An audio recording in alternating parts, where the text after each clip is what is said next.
All right. So hello, my name is Heidy Canales and I am interviewing Tomas Sanchez. for the Latinx Oral History Archive on January 14th, 2022. So once again, thank you very much for taking the time to interview with me today. I really appreciate you doing this. So basically, we're just gonna jump right into the interview. So can we start out with you telling me a little bit about yourself, where and when you were born? Tell me a little bit about where you grew up, your family structure. Did you have siblings, cousins? Like, who was involved in raising Tomas Sanchez? Sure. I was born August 11th in 1998 in Philadelphia. So I spent my whole life in the North Philadelphia, a neighborhood called Kensington. My neighborhood is like more specifically West Kensington, where after coming back after graduating, I still live here. I have my own apartment now, but still around here. So my whole life here in this community. My parents are both community organizers, so they were heavily involved in politics, political campaigns, that kind of stuff. So I grew up, they were also very busy because of their involvement and such. So that meant that I was at daycare a lot. Luckily, my next door neighbor is also my godmother. She ran a daycare, so she pretty much she helped raise me a lot as well. And yeah, I have an older brother. He's 10 years older than me, so he was there for a lot of the early part of my life. But he moved out when I was about 9. So from that point on, I had more of an only child experience at home. Went to private Quaker school for elementary school before transferring to Masterman, which is a public school in Philadelphia. After that, I went to Central High School, which is the second oldest public school in the country. And it's also known for being, it was rated, at the time I was there, it was rated the most ethnically and socioeconomically diverse school in the country. So they hit all the boxes when it came to that. And it was just full of diversity, full of vibrancy. We had an international day every year that we had all these different cultural clubs. So I was the president of the Spanish and Latino Student Association. Our acronym was SALSA. There was the African American Student Union, Caribbeans in Action, so many different organizations from every different culture, and very specific to it. Wasn't just just an APIDO organization. It was no, there's a Chinese organization, a Japanese organization, a Korean organization. So it really to have that type of specificity in a high school was amazing, because then you get International Day and everyone would perform. All the different cultural clubs did little performances.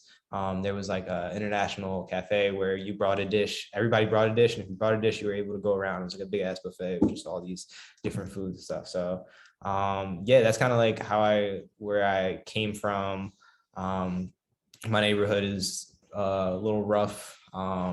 It's gotten really hit by the opioid epidemic. It's actually known to have some of the purest heroin in the country. So we actually get a lot of people, all the different people who are into opioids just come from across the country just to come to my neighborhood, and then do drugs on our streets and just walk around like zombies. And it's actually terrible.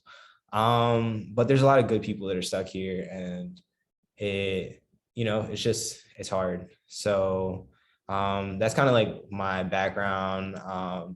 I always knew I was going to go to college. I was very fortunate to have parents. My mom, she was a single mother with my older brother, because he's my half brother. So she was a single mother for 10 years. While she was raising him, she went to school, got her bachelor's, master's from Lincoln, which is the first HBCU. It's pretty close to Philadelphia. And then my dad, his father came over as a migrant worker, as in my mother's father. But my dad's father ended up working at a bodega, owning multiple bodegas, kind of worked his way up. Then my dad's one of 13, so he has a lot of brothers and sisters. They all became entrepreneurs in different ways. He was the first in his family to go to college, and he also went to the same high school as me. Ended up going to Harvard for his undergrad, and then UPenn for law school. So very like academic person, and he was very just all about education. So I always knew I was going to college. Always knew it would come at some point. Knew I wasn't really an Ivy League kid at all, because I was just I was very mixy, very social. So I knew the college experience I wanted was very different. Looked around. Once you start doing the college search, you start realizing, I grew up in Pennsylvania. Obviously, I've always known about Penn State. And I mean, everyone hears about Penn State, amazing sports. It's very social. It's a great research institution, all these different things. So it seemed, and then it seemed like I could have fun and do well academically. And at the end of the day, I needed to get out of Philadelphia. I needed to get a new experience. So what better contrast to city urban living than central Pennsylvania? And what a contrast it was. So yeah, I guess what else is there, like questions that guide? I forget. Yeah, I don't know if that was I was enough. just gonna ask. No, I was gonna ask you, like, well, you always said, like, okay, like you always knew kind of college was in your, future. You always knew that. But in the end, like, what ultimately made you decide college, or what ultimately made you say, okay, yes, like this is the next step for me? I think I've always known that I wanted to be a lawyer. So that's always been my goal, like seeing how the law was just the inequities within the law, as well as how the law was weaponized against various historically marginalized communities, and specifically the Latino community. I think just seeing that weaponization of the law made me want to be the one to hold the gun in a sense, and figure out how I can use that to help my community instead of hurt it. So because of my desire to be a lawyer, I obviously needed to go to an undergraduate institution first. So it really, for me, my ultimate goal was always law school, which I currently attend Temple Beasley School Law. So that, sorry, my dog. But so distracting. Yeah, so pretty much wanting to be a lawyer made me understand that I needed to go to college. But I think the thing for me that was really exciting about undergrad specifically was that since I knew I wanted to go to law school, I could study literally whatever I wanted. So there was never, in making the decision of what to study, I didn't worry about the monetary, like what I could monetize out of it, and like, oh, I need to get this job after. It was more so like, what is that? Yo, Azula, what are you doing? It's cool. You can stop it for a second. Let me. So yeah, I guess essentially what made me pursue an undergraduate degree was my desire to go to law school, and specifically, since I was able to really choose whatever path I wanted to, because law school didn't have any type of like requirement as to what I needed to study. Then I really came across like sociology and political science, like really interests me in just like how society is shaped and like why things are the way they are. Like I think I was always the type of kid who just always asked why, and just didn't accept the status quo for what it is. So I loved studying how society has changed because it inspired me to figure out ways that I could change it like currently. Yeah, for sure. And what about like the influence your family had? So as you were going either through college or preparing for college, more specifically, like how did their, academic backgrounds kind of help you, or kind of, I guess, guide you through that process, or did it not really help at all? Um, I think my family's background, like obviously growing up with like community organizers as parents, like I had that desire to like help my community, and like they kind of instilled it in me at a young age. Like, you look out for your community, and that's like the work you do. So I think in that way, there was definitely they put values within me of just helping out my community. And like at a young age, my dad introduced me to Du Bois, an essay by W. Du Bois titled "The Talented Tenth." And it pretty much said it was up to the top 10% of the community to raise the community up. And he made me read it and really emphasized to me the fact that like I had a lot of privileges that like a lot of Latino kids didn't. And it was just like, because of that, I needed to like use that privilege to really help my community. So I think those like values were really instilled in me at a young age. But I think once I graduated from high school, my parents were very free of like letting me choose the path I wanted, and even often at times deterring me from politics in that life, just because of it's brought a lot of stuff to my life. My mom's a city councilwoman.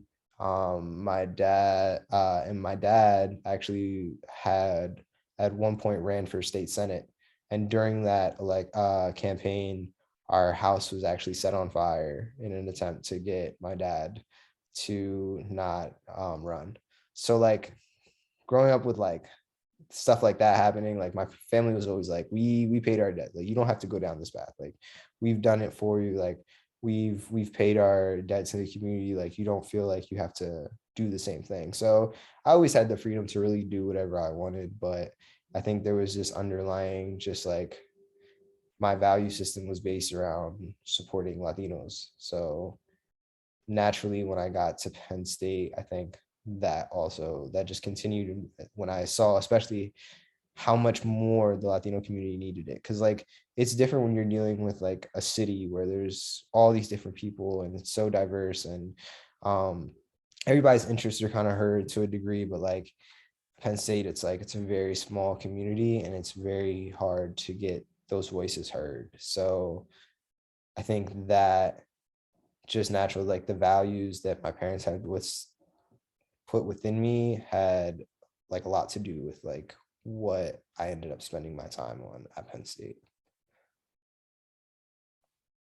And then kind of also thinking about like the people around you while you were going through high school or elementary school, middle school, like what kinds of paths or what did they do either to prepare for college, or what paths did the people around you in high school take at like once graduation came? Like what were the different things? Yeah, I mean, it was diverse. I went to a magnet school, so like a lot of the people in my class and stuff, like a lot of kids went to college and stuff like that.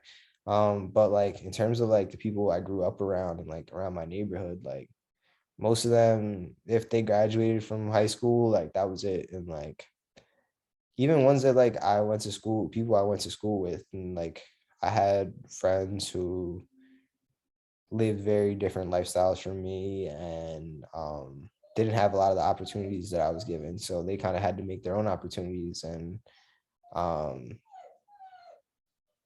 it was rough, kind of. It makes me, there was some friends that didn't like go down the best paths, and ended up like losing their life at very young ages. Um, and that's kind of rough, like when you're just like out at school having a good time and everything, and then you just hear about this, or you're like, like one of my friends who I'd gone to middle school with and then high school with, he yeah, I don't even go down that hole, but yeah, pretty much not everybody had as fortunate of a life after graduating. And like a lot of people, stuff's rough, the economy's tough. If you don't have a degree, it's really tough. But also like a lot of the people in my neighborhood, like they didn't have, like their schools were trash, like there was no resources given to them, like people had given up pretty much. It's just, people just gave up on like entire population. So then you see what the result of that is. And it's hard because no matter how much progress you can make as an individual and like be in like this, safe space and, happy valley and all this like positivity and like privilege you're surrounded by, but then there's like, that's just not like like you just get this like guilt of just like being in that space. Because there's people who just don't have that opportunity and are just stuck in really rough circumstances. Yeah, Yeah. not everybody took the same path as me for sure. Yeah. And how about like your family? So obviously you had like, your parents, they were big on education and all that stuff. So what about like maybe cousins or things like that? What about what were their paths after high school or whatnot? Yeah, most so like on my mom's side, like I'm the only grandchild to graduate from college. Um like out of like all my my mom had two brothers, um and my grandmom had like a ton of brothers and sisters, but for the most part there's not many college graduates in my family. My dad is one of 13, so there was a lot of opportunities, you could say. A lot of my cousins didn't go to college, but a couple did. A couple, like, we had a few like really make it. My one cousin, she went to the same high school as me. Ended up going to Yale and ended up being a playwright. Wrote the screenplay for In the Heights. Has written like Pulitzer Prize winning plays. Just released a memoir. So like, we got a couple like ones who have made it or whatever. But it's definitely not not the most. Most of my cousins is just they're just, trying to make it. Hey, you're on your way there. You're on your way there. You're gonna be in the list of the ones that made it. And then what about Penn State? So obviously growing up in Pennsylvania, growing up in Philadelphia, like I'm sure you were exposed to this idea of Penn State all the time. So one, like, how did you like were you introduced to Penn State? Did you apply to any other schools? And what ultimately led you to make that decision of, okay, yes, like I'm gonna go to Penn State and this is where I'm gonna be for the next 4 years? Yeah, so Penn State, obviously, being in Pennsylvania, you hear about Penn State, you know about the team, everything. Then once you start looking at schools, you start looking at where your grades are, where your test scores are, and everything. You like start mapping out where your projected kind of schools are. And the realm that I was in was pretty much that like tier of Penn State. So at the end of the day, in-state tuition is a lot cheaper. So, I looked at some schools, like other schools in the Big Ten, like, some in the South. I applied to UVA. I looked at like Maryland, but like most of the places at Ohio State. But it's like if you're gonna do any of those, it's like at the end of the day, you're gonna get a very similar experience to Penn State. So it's like, why am I gonna go pay extra tuition to go to Ohio State instead of Penn State? And it's the same. Okay, I'm in the middle of a bunch of white people. Like there's no difference. Um, so so yeah, I think I had done extremely well on my ACT. So my dad, being an Ivy League graduate, was like, yeah, just I'll pay for the applications, just apply to all the Ivies and apply to Duke and UCLA and Berkeley and all these. And I'm like, all right, like if you paying, like that's the least I could do is just apply. But I remember going, Penn State was the first, like the plan was whatever schools I got into, I was gonna go visit after. It didn't make sense to go visit schools before and then not even get in. So first school I got into was Penn State. So I went to an accepted students weekend with a friend of mine who also got accepted. And we went up there, and I just remember like being on like being on the tour and like looking at everything and just being like, yo, low key, like I hope I don't get into any of these other schools. Because if I got into any of those other schools, like obviously it's just like, all right, well, we just gonna take the better name. Like if you get an Ivy, if you get an Ivy, you go to Ivy. Like that's just the way it is. So I was like, damn, like I really hope I don't get in. Like, because it seemed right. It was like, yo, this place is like, it had like, it was definitely fun. Like I had my friend knew like students there at the time. So, you know, we got a little taste of what the student life was. And it was like, okay, we could do this. And then like going on the tour, and it was like, oh wow, this is actually like a stellar institution that has a ridiculous amount of resources and opportunities. And I was like, okay, like this, I kind of hope I don't get in anywhere else. And so then the rest of the applications kind of came back.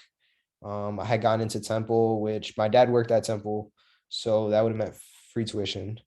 So that was a big puller. But at the end of the day, I had worked my whole life to get out of North Philly, so I wasn't really trying to just go down the street. Um, and my dad understood that. So Temple was kind of just a safety if I didn't get into Penn State. And then the rest of the applications, the time came around, I think it was like, what is it, like April 1st or like the day before April 1st, that almost all that like caliber school, they all just hit you then. It was just boom, boom, boom, denial, denial, denial. And then it was like every denial, I was like, bet, yo, Penn State, Penn State, Penn State, we are. And then yeah, didn't get anywhere else. So I was like, bet, we lit. And yeah, it was from then on, I was a Nittany Lion. And that's kind of like my path to Penn State. And I think at every step along the way at Penn State, I became more and more reaffirmed that it was exactly where I was meant to be. So I think that was like the most special part of like my application process is like, I really don't see it as like all the L's I took. Because I definitely took mad L's when it came to the applications.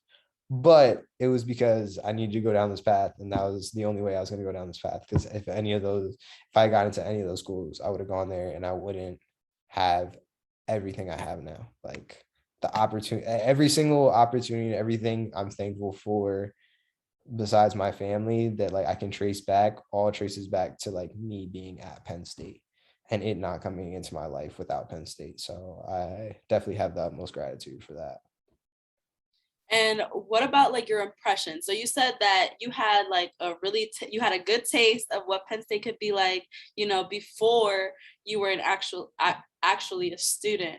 So how do you feel that those impressions, did they live up to your entire Penn State experience or to the rest of your Penn State experience, or was it like the complete opposite? So I will say that for the most part, I think it lived up to its expectations. Um, I think the only caveat I would put in there is that I think I underestimated some of my initial impressions. So for example, when I got on the campus, like immediately one of the first things I realized was like, yo, this is mad white people. And that was like, okay, like, I went to a diverse school. Like I have like I hang out with more like white friends than actually nah. Pretty much I got a lot of white friends. So I was like, you know what? I can do this. Like it's cool. Like there's not at the end of the day, like a lot of my white friends came from very humble backgrounds. They had, they grew up in the city, so they had basic cultural competency, which I really underestimated. And I took that as a given and an assumption that that was how all white people were. And then when I actually got like to Penn State, I was like, all right, there's like, this is a lot of white people, but like, you know what? I guess this is just the numbers, how the numbers play out. We're in Pennsylvania, like it's not Philly anymore. That was like my like you're not in Kansas anymore moment of just like, yo, this is this is not, but it is what it is. But I think I underestimated because I hadn't had many interactions with people from outside of urban areas.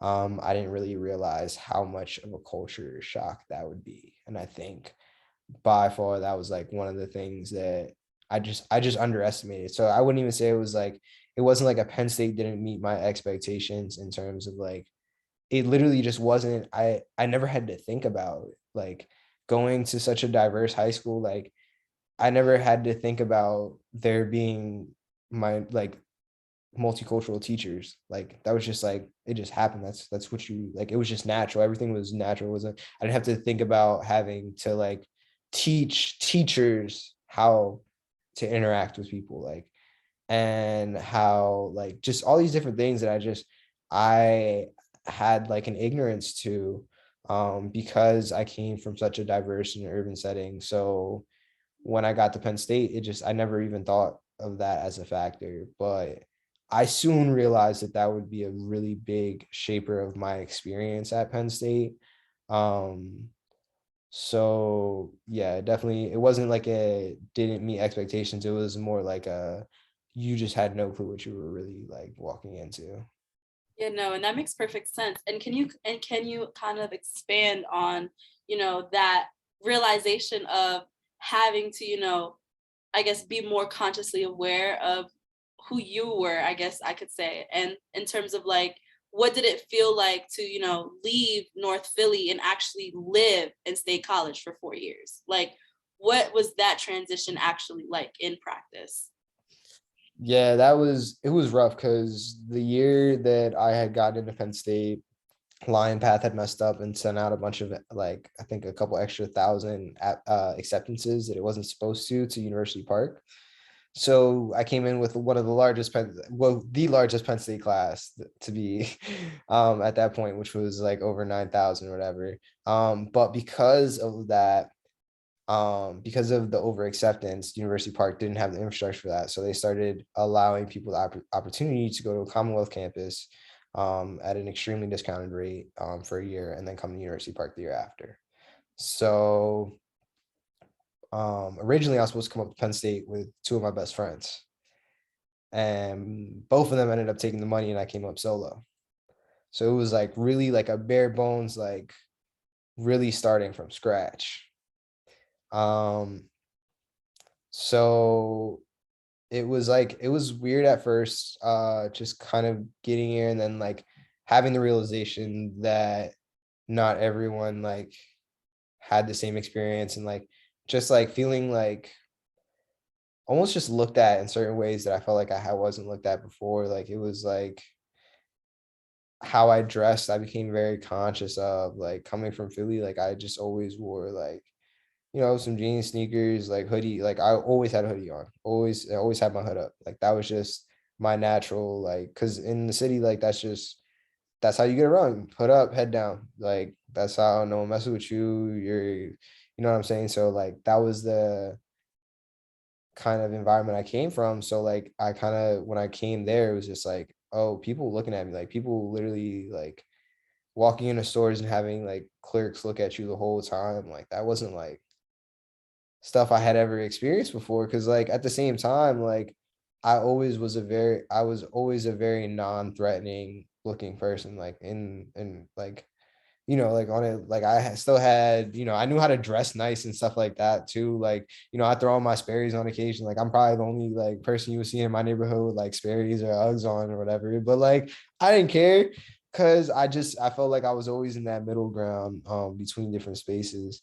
But I think when I got to State College, I really realized like how much how you present yourself impacts, like, and how people haven't been around. Like I remember I was talking to the person who lived next door to me my freshman year, and he ended up being one of my closest friends throughout freshman year. And like I would always, we were next door neighbors. And he told me one day, he's like, you're like the first Hispanic that I've ever really talked to. I was like, wait, are you serious right now? He's like, yeah. And I'm like, mind you, this kid grew up in Long Island. So literally like went to the same high school as Bill O'Reilly, like conservative and conservative. But like the fact that like you grew up in like Long Island, like it's not far from New York. Like you not one Hispanic person you just had a real conversation with. And I was just perplexed by this. And then we'd have conversations about and naturally like, like I was my freshman fall semester was the middle of the election of 2016 when Trump was first running. So it was like, obviously that kind of stuff was coming up, and I'd like talk to him, and then I'd realize like people like just the way he thought, it just completely lacked like cultural lenses. And you could see that it was just like, and I didn't blame him, because I was like, well, yeah, if I'm the first Hispanic you ever talk to, I'm not surprised you don't know what's affecting Hispanics. Like, that's, and that's not on you, but like at the same time, it's like, but I'd have a lot of conversations with him, and then I would share things with him, and then he kind of realized that like he didn't even know what he was talking about. He didn't know where his values lied and stuff.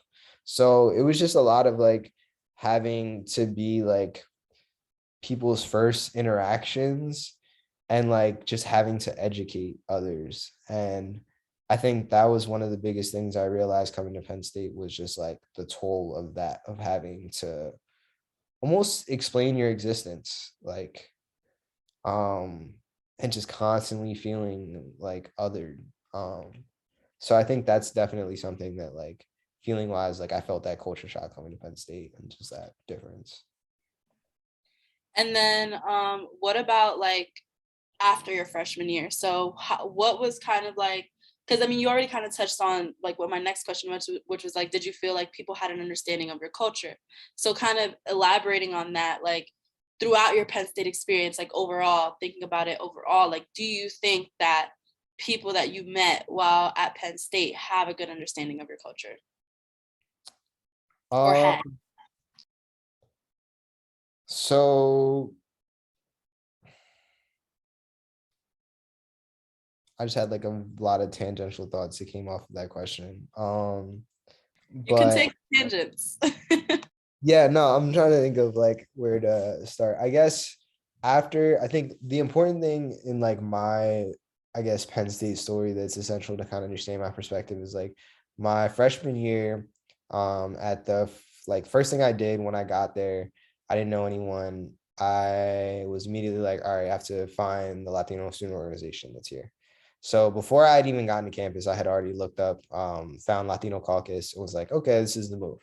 So first Latino Caucus meeting came around, and then someone, one of the upperclassmen was there, and he was a part of student government. His name was Jorge, um, and uh, and he pretty much was like, I'm part of student government. There's freshman council, and there's 2 freshman representatives, and we need freshmen, and there's nobody in student government that's like Latino, not that many. So like we need to increase the representation. I'm like, all right, like I got a little experience in the, I was just coming off an internship at the Democratic National Convention. So like I was feeling myself a little politician and stuff. So I was like, you know what, let me apply. It was the day of the applications were due, that this meeting was. So I go home, I bang out the application, and end up going through the process or whatever. And it was, and previously, like coming contextually, like the student government was already getting flamed for lacking diversity. So like they were scouting, like they knew they needed somebody to kind of bring a diverse perspective. So, I came, and like I came from good school.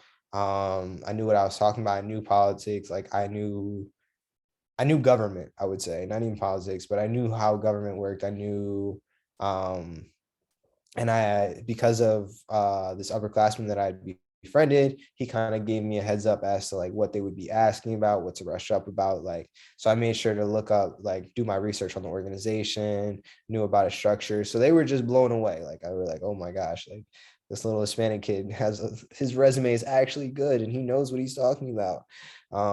So like they just ate it up. And then I ended up getting chosen as one of 2 freshman representatives to represent, my 9,000 person class in the assembly. And there was also the freshman council. So like, not only did I get chosen for the freshman council, but I also got to be a freshman rep. And I think that really affected me, because I think it solidified me feeling as though I was worthy in this space. Like, because I was one of, I got selected over all these other people to be a freshman representative gave me the confidence to really say that like I am just as deserving to be in this seat as anyone, and I have just as much power as any other student. And because of that, I think it really fueled me kind of just constantly pushing things and just always feeling like I had the power to do more, because I understood from a very early point, like, if you go to administrators, like most of the time they don't even know what to do. It's a bunch of white administrators that don't really know how to service students of color. So if you just like, if you're willing to not only say like, I think a lot of times students of color, and I think it's warranted because not all students of color are looking to dismantle institutions like I am. So I can completely understand when people are just like upset with how things are. But, it's one thing to complain, but when you start providing solutions, like that's what they need. Like they know they're not doing well for students of color, but they just don't know how to solve it. So when you come to, what I realize is when you come to administration and you do your research and you're like, yo, Ohio State's doing this and you're not, that's when you can actually make change.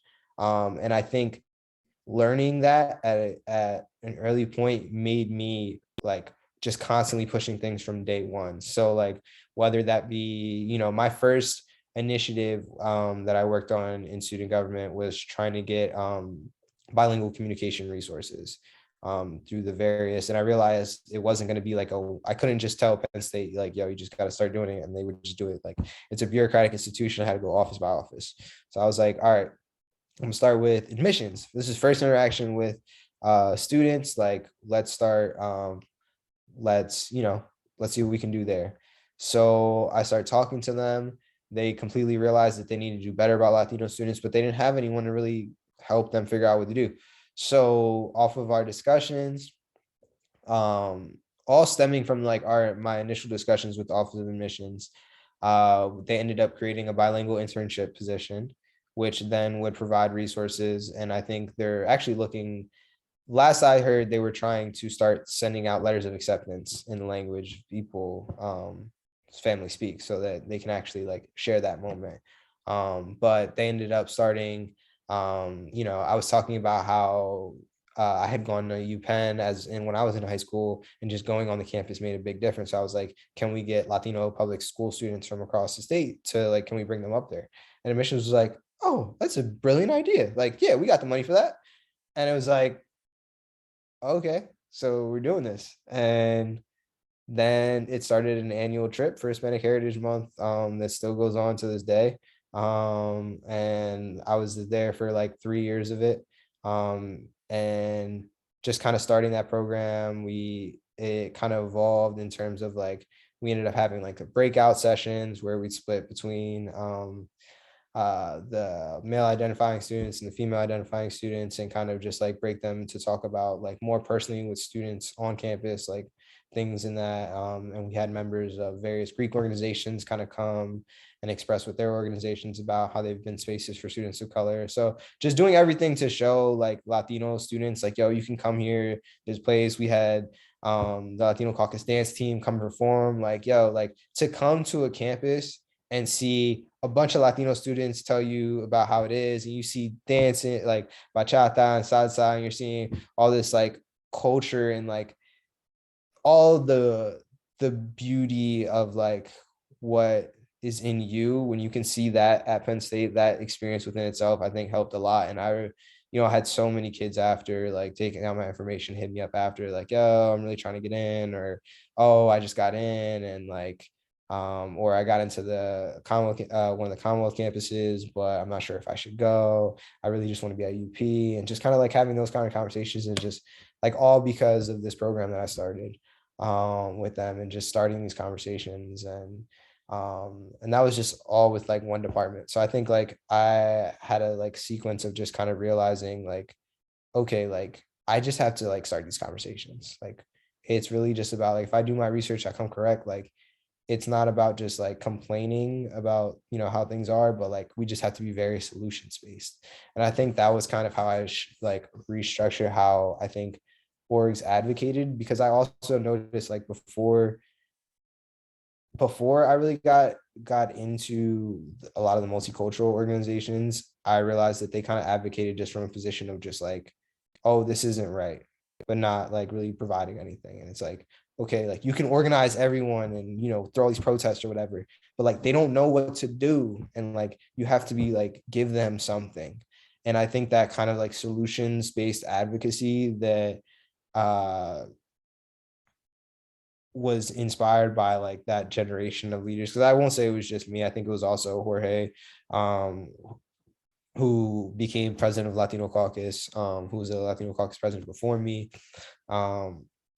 He definitely had a major influence on that too. But we really just kind of made that shift towards solutions-based advocacy that I think really was able to change a lot of things at Penn State. Like I think looking back and like it's crazy, like kind of like getting that distance and just being able to see everything kind of together. Like you know, briefs we worked on regarding cultural competency training for faculty and staff, and I spent 3.5 years pushing cultural competency training for faculty and staff, constantly, everything. I did it through Latino Caucus. When I joined the Council of Commonwealth Student Governments as the Director of Educational Equity, I pushed it there. I pushed it on the President's Commission on Racial Equity, Racial and Ethnic Diversity, or whatever.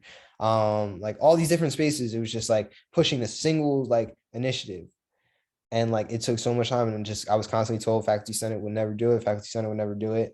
And you know, the whole country had to go amok for the university to finally like be like, oh snap, we need to start actually doing stuff towards racial equality. And then once that happened, then President Barron was actually finally able to be like, okay, now we have to do this. Because I had conversations with him before. I was a member of the Presidential Leadership Academy, and I in the class like that we had with the president, I remember talking to him about it. He's like, yo, I would love to do this. Like, don't get me wrong. Like, you know, he does his whole speech about how his parents marched with MLK and everything. Like, he's like, oh, I really want to do this. I just literally can't because of Faculty Senate. And I remember having PLA had like an alumni conference after the university made all these changes after the George Floyd protests and everything. And he was on it, and literally he was going through the changes. And he was like, and just for you, Tomas, we finally were able to get cultural competency training. So like just like those like moments of just being able to realize like, yo, I really spent 3.5 years pushing for that like one initiative. I did mad like every class that I had around like, oh, propose a policy or something. That's I just always did the same thing, like just trying to get more research, make it more concrete, make it more legit, like until I ended up with this like 17-page document. And just going through all that, I think I definitely made like a lot of like I couldn't even list all the initiatives that actually came to fruition. Like, and I didn't realize until later, because it's like at the time you only feel what's not happening. And I think that's like the hardest thing, is because like I felt at the time when I was an undergrad, I felt like nothing was getting done. I felt like I was wasting my time. I felt like nothing. I was not pushing the ball forward at all. But being able to look back and like get that space, I was like, oh snap, like I actually did. And like I think my law school application process really got that out of me, because I had to talk about like, you know, myself and like what I was passionate about. And I had so much to talk about. And I was like, oh snap, like, you know, I actually did do a lot there. And even though I didn't get anything from it, there was no monetary compensation. Like it was just a lot of stress and a lot of nights that I was just tired and too tired to even go out. And like, you know, those are the things I look back on. You know, when you graduate, you look back on, you don't look back on like the nights studying and everything. You like look back on the nights you didn't just say, you know, I'm gonna go out to the den tonight. Like those are the like those moments. And it's like there was so many times I gave that up because I had just finished meetings at 9:30, and I'm like, no, I don't have it in me to like get ready and go out and stuff. But then like to be able to go through my application process and think about what are the big things that develop my character, and like being able to just look back at how much I was able to do at Penn State during that time, I think was like very gratifying.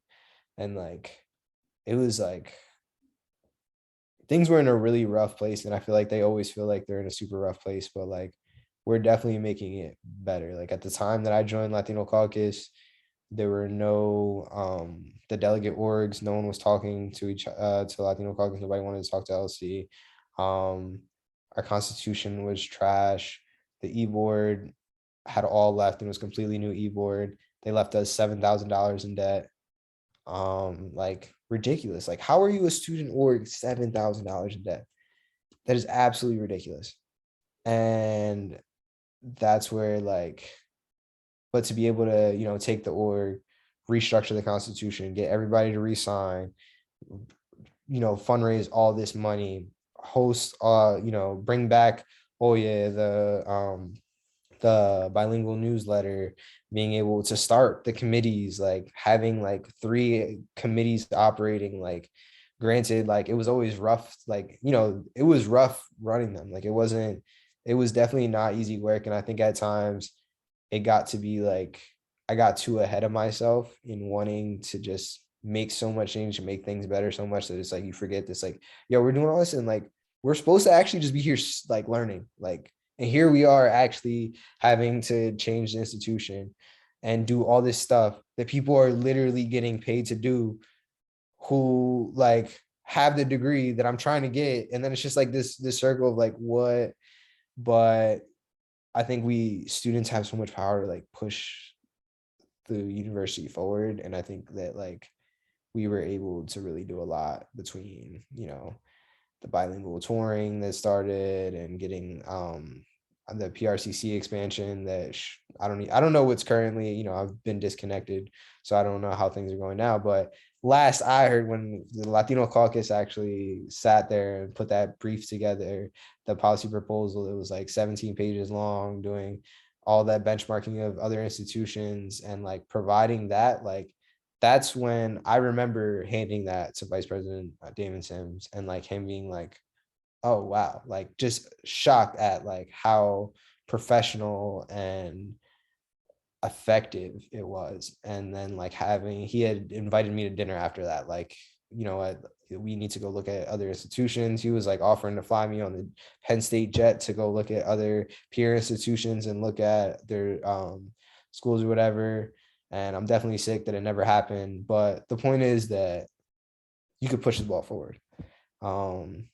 And it's definitely, you know, it gets better for other people, because then, you know, there's things that people probably don't even realize the value of, like something like the Latinx orientation that I started, like that.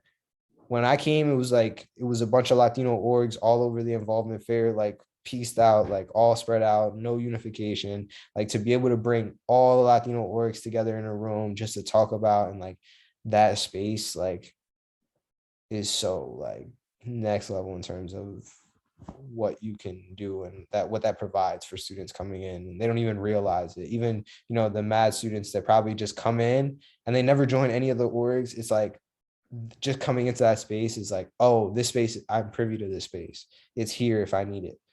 And I think that was important, being someone like who just came in with nobody. Like the community is all I had. So that's why I kind of did everything for it, because I remember what it was like coming in with nobody and looking for that. So What about your friend groups? Did you have a lot of friends that you shared your culture with? yeah, so I guess friend wise, that's a whole different I had a very interesting path of social interaction at Penn State. I had started out, my friends, you know, at first I joined Latino Caucus, I was very community based. All my friends really came out of the community events and stuff like that. My sophomore year, my friends who had gone to Commonwealth campuses uh, had come up to University Park, and they wanted to rush an IFC organization. And I was like, well, I'll rush and, you know, enjoy the festivities that come with rushing. Um, and we ended up doing that, and then found a chapter that they really liked or whatever. And I was like, you know what? I At the time I had been looking at a I had been looking at a culturally based organization, but they were very kind of inconsistent. And also, this was at the time that the Tim Piazza laws got passed. So chapter scorecards had to come out and stuff like that, regarding like, like what their GPAs were and stuff like that. And the organization had preached a lot about, having high GPAs and stuff like that. But then once those scorecards kind of came out, then their GPAs didn't really reflect that. So it kind of like made me feel like, and they like preached about a lot of service, but I didn't really see that. So like it was a lot of inconsistencies that I became disinterested with an organization. And then and my friends were doing this like IFC org, and I was like, you know what? Like they seem cool. Like this will, and I also realized the need if I wanted to excel at this point. I was really wanted to excel in student government, and I realized that in order to really excel in student government, I had to have a wide Penn State network. So that kind of like, it was like a political decision, like, oh, I want to be student, if you want to run for student government, like you need the support of the IFC and stuff. So I joined the IFC org or whatever, and then I was just really not about the culture. The IFC culture is very socially oriented, and that just wasn't me. And there was a lot of, I realized, a lot of the organizations are predominantly white. The organization I joined was more diverse than most IFC organizations, but it still was just predominantly white. And like some of the things that some of the members would say would just be so outlandish. And during recruiting, I remember when we were about to extend a bid to like the third Hispanic, everyone stopped and was like, wait, are we really trying to become like the foreign house? And I was just like astounded. I'm like, and immediately I look at the two other Latinos in the frat, and it's like one Venezuelan international student and the other just another, and they're just like, yeah, this is how it be. I'm just like, what? Or there was another time in the group me conversation in a group me where one of the members was claiming that Islam was a terroristic religion. And mind you, one of my best friends that I had joined this organization with was a was a Muslim. And it was like, yo, like I was just like astounded. I was just arguing in the group chat, like, just like, yo, like this is ridiculous. You cannot say shit like just going off. And I'm like texting my friend, like, yo, what do you like? What do you like? Why are you not saying anything, whatever? And he's just like, yo, this is just how they be. And I realized kind of like at that point that this shit was like, and also just so there was a very large amount of like drugs present that became like desensitizing to see. And it just like, it got to be a lot that it was just like, yo, this is not who I want to surround myself with. This is not the space I want to be. My brother he had gone to college, but he didn't finish. But when he had gone to college, he had joined a Latino fraternity. So my experience with Greek life was always through his fraternity, and like culturally based organizations are just very different, very much more committed to the community. The new member education process is much more devoted to, self-actualization and learning about your culture, and your ancestors and where they came from, and kind of just like, and specifically like my organization was like, one of our main goals is cultural awareness and diversity. So like we really, really dug into like our roots, and especially like our indigeneity. And I think like all those kind of things, like that's what I saw. And it wasn't like, and it was a brother that you could go, no matter what campus you went to, you had a brother that would, care for you and give you a place to stay and food to eat or whatever. And like when I was in this IFC organization, like I had gone to DC for a summer, and I reached out to brothers in the area, and like none of them like really responded or were trying to link. And I was like, this is weird. Like, this is not what I wanted. So just all these different things kind of snowballing into just me just disaffiliating from the organization, and really, having been in a Greek organization, I feel like I really realized what I wanted in a Greek organization. And that was to be around people who had like similar values as me, and like an organization that had similar values as me. So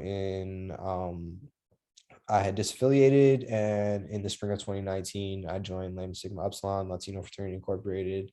And that was that was just single-handedly the best decision of my life. Like it, the brothers I made were like I just can't speak enough to how much it's given me. My last three jobs have all come from brothers.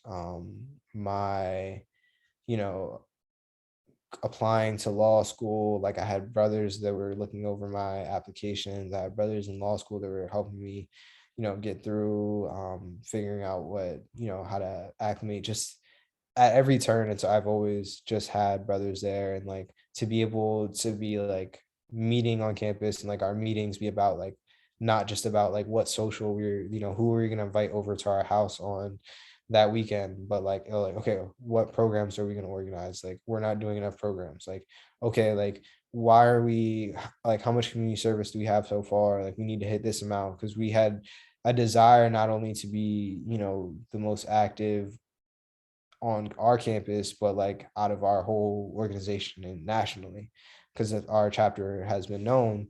Like we were just founded in 2011, but we've won like over 4 chapter of the years, which is like a really big deal. So like to be able to be that productive, join that type of space of productivity with the desire for like just individual and collective success, like that was so like gratifying, and like it was what I like really needed. But I appreciate the time I had in the IFC organization, because I think it gave me an appreciation for my organization in ways that other people in my org don't understand. Like they don't know like what it's like to, go through a new member education process that is pointless. Like when you actually like if there's a reason behind stuff, like I think that allows you to go so much further. And it's not just like, learning some basic information about brothers in the org, but like learning about yourself and everything. So it was just such a overall great decision I think I made. And that, the people, those brothers that are still like my best friends, people I talk to the most. I met my girlfriend, who I now live and go to school with in Philly, through my organization. Like my line brothers from uh, I have line brothers, which is pretty much, people who joined the organization at the same time, who started a chapter at Villanova, which is where my girlfriend attended. So like I'm still close, super, super close with them. Like I see them every week. My line brother, Ed, who was on Latino Caucus e-board with me, and later became the president of the Multicultural Greek Council and everything. Like I literally, he'll stop by like every other day, because he works like 15 minutes away. And it's like still having that connection of like knowing that like these are the people like I'm really gonna have for the rest of my life. They're gonna be at my wedding. Like um and that all came from, Penn State. And I think that evolution of social experiences has allowed me to now have like the best space of like people I share my energy with. And then I would assume that they also did a role in like what kept you grounded when you were at Penn State, away from your culture and stuff like that. But like outside of like your fraternity, your friends, like what either in the state college area or in at Penn State, like what kept you grounded to your roots? Um, that's tough. It really was like I think what kept me the most grounded really was the Latino community and my fraternity. Um, I don't think State College really offers much, like with the exception of the amazing food of Lupita's. That's really it. But like I think that's one of the like the roughest things. And I think one of the things I will also say, like somebody who really kept me grounded was Dr. Sandoval from the Latino Studies Department. He really helped us like as when I was in Latino Caucus, like he really helped the community a lot, giving us a lot of resources and like made things exponentially easier.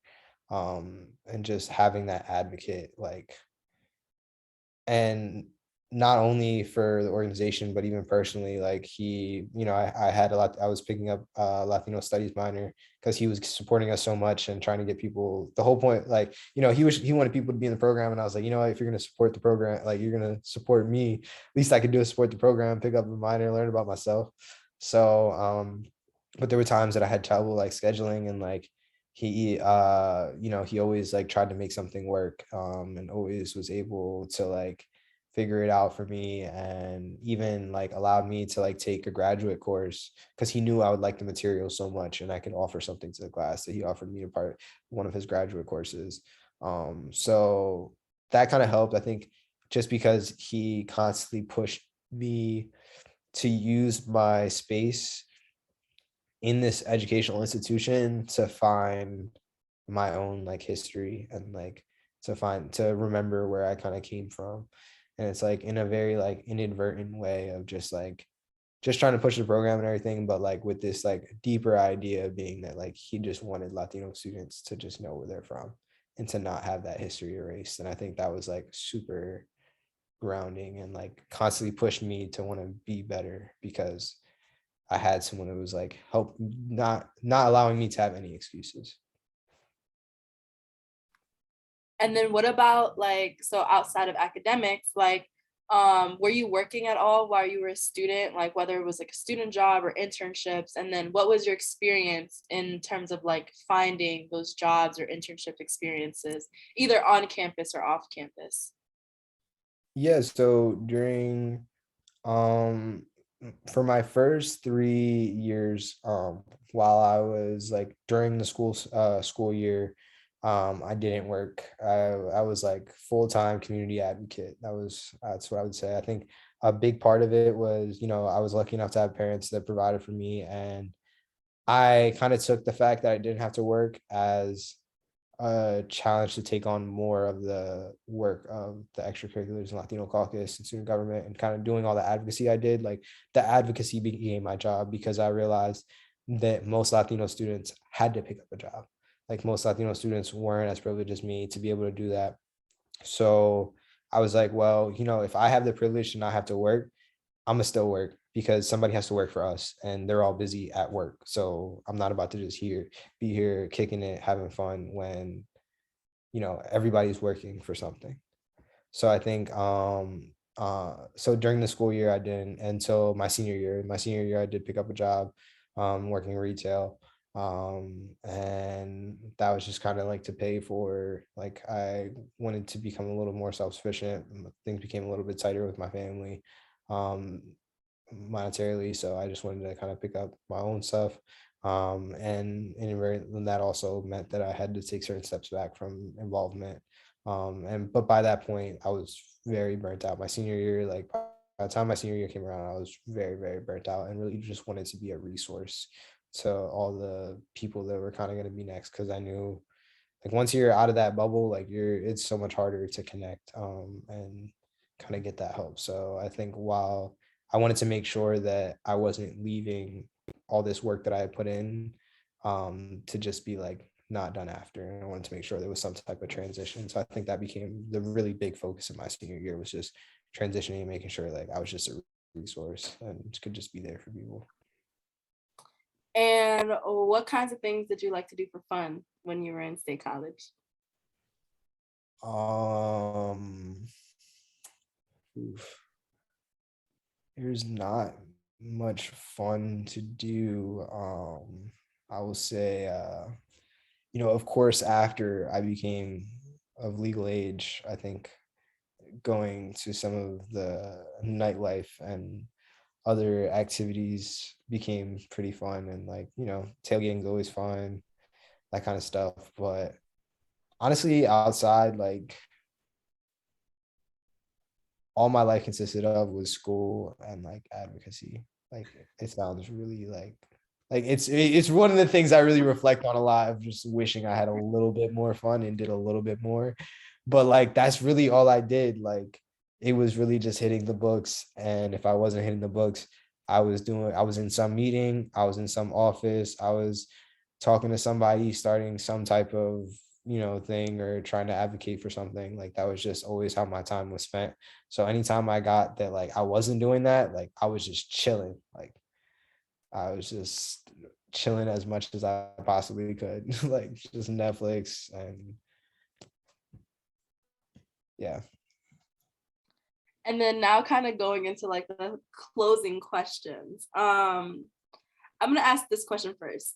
What do you think that Penn State could do to help Latino, Latina, Latinx students? And what could it do to make Penn State and university life better for Latino, Latina, Latinx students? It's a really simple solution. It's literally just like put your money where your mouth is. Like that's by far like all in was such a great idea if they were actually all in with their finances. But like when you're willing to just knock down buildings and build up the same building, but not willing to invest in like expanding the multicultural resource center, that's literally is the reason that like 50% of your students of color are actually staying.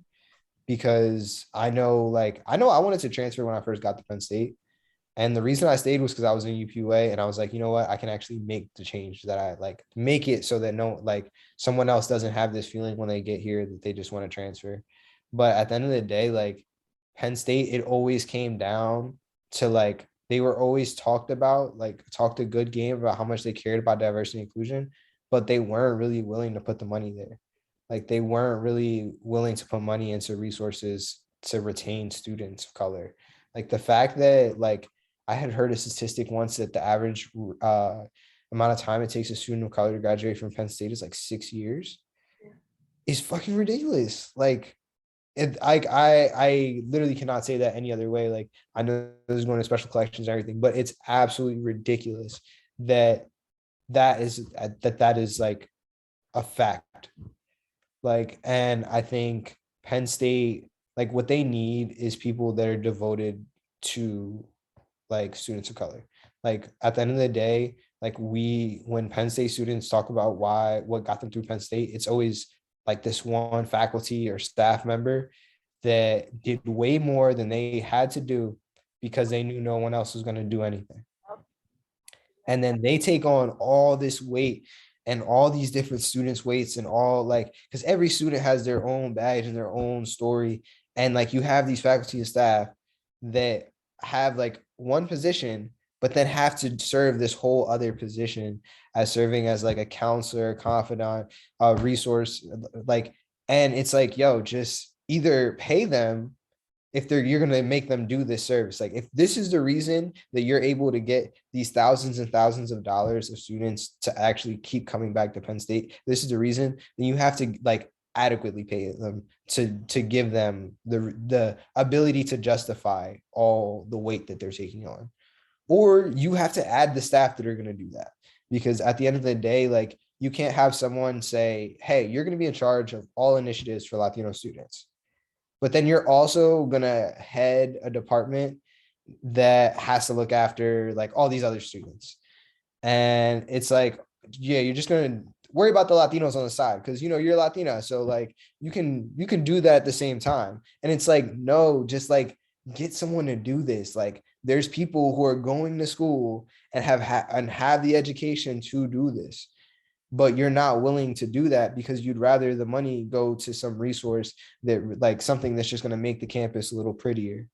Or when it's just yo, this is actually it's just inconsistent. I think it always came back to, oh, the money's not there. Oh, the money's not there. Oh, the money's not there.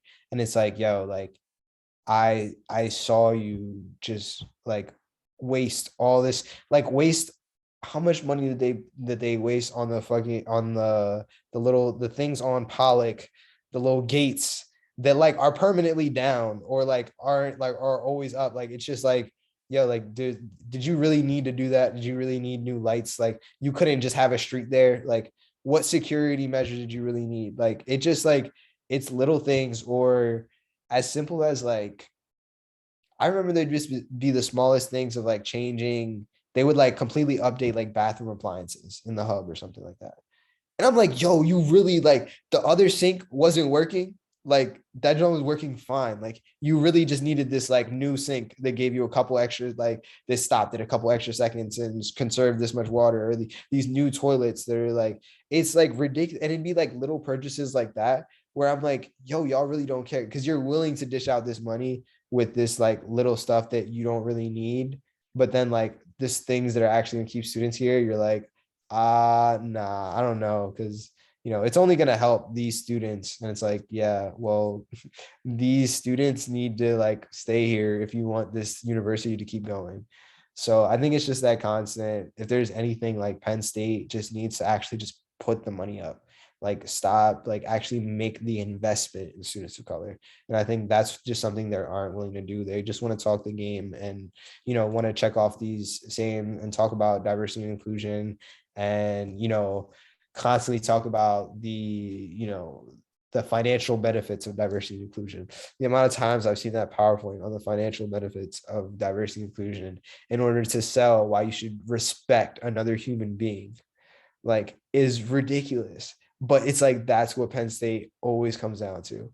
It's just like this constant, it's like always about the money, but it's like you have a ridiculous amount of money, but then you don't want to use the money.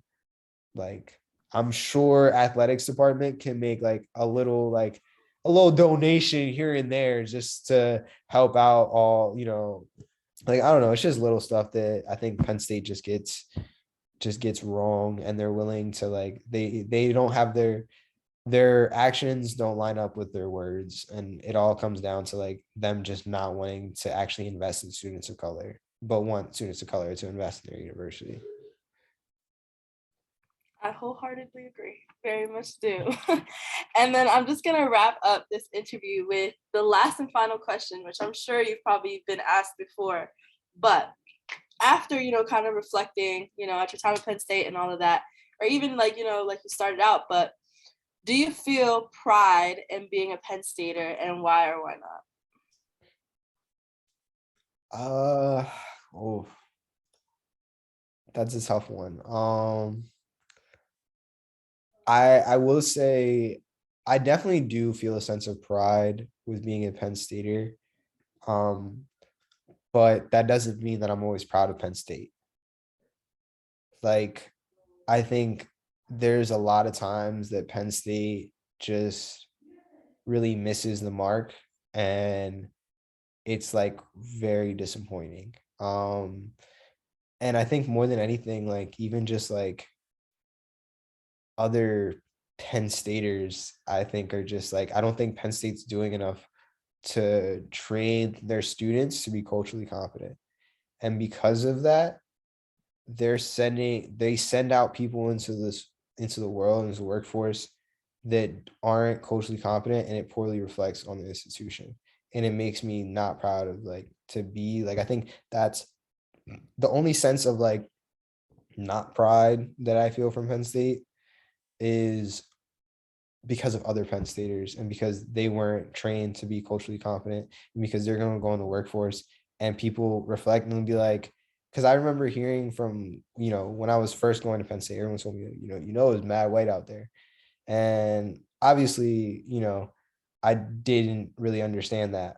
But I think that's a reflection of how Penn State comes back and how people like get Penn State back in their communities, is that you send out these white people who've lived these like super privileged life, and you haven't exposed them to anything of what the real world is. And I think that's where Penn State misses the mark, is like, it's a bubble that doesn't let you see like the real world for what it is. But I think the institution itself is a stellar institution. And the reason I stayed at Penn State, the reason I didn't transfer, the reason I did everything I did advocacy wise, is because like, I believe Penn State is a beautiful place that we all should be able to rep. But I don't want students to go there and then immediately feel like they're not part of it. Like, I want them to be able to feel that like part of Penn State, and feel as though like we are is actually like fact, and I think that's where it's hard to really be proud of being a Penn Stater, when you have all these like, when you're not training Penn Staters to be culturally competent people. Like when Penn Stater isn't synonymous with someone who understands the world for what it is and the value of every person, like since those, like when those aren't synonymous, then it makes it hard to always be proud of that. But I think the institution itself, like there's a certain beauty there. There's a certain thing that like no matter how much, you know, Penn State and like how much like just energy and weight Penn State puts on students of color, we like I still think there's an element of like students of color, no matter like, even though some like hate to admit it, that they love that school. They love that school. They love the people they met there. They love the experiences they had there. Because they know like there's a certain beauty to the school, but it just doesn't, it's not consistent of like being, you know, living up to its principles. I think if Penn State lived up to its principles that it espouses, it would be like the best. Just like I think if America lived up to its principles that it espouses, it would actually be the best country in the world. But you know, like they're there. There's, you know, if you're at least if you're saying it and it's underlying, it's like there's some element that's there. We just have to like keep putting that mirror up to Penn State and keep putting that mirror up to say like, no, like you're saying one thing, but your actions aren't representing that. So I think more than anything, it's just like we can be like, we'll be able to really be proud of being Penn State when Penn State's able to look in the mirror and actually see what it like says being portrayed in front of it. So Well, thank you so much for sharing your story, sharing your experiences. no problem. I'm glad you were able to reach out to me. I hope this was helpful in some way.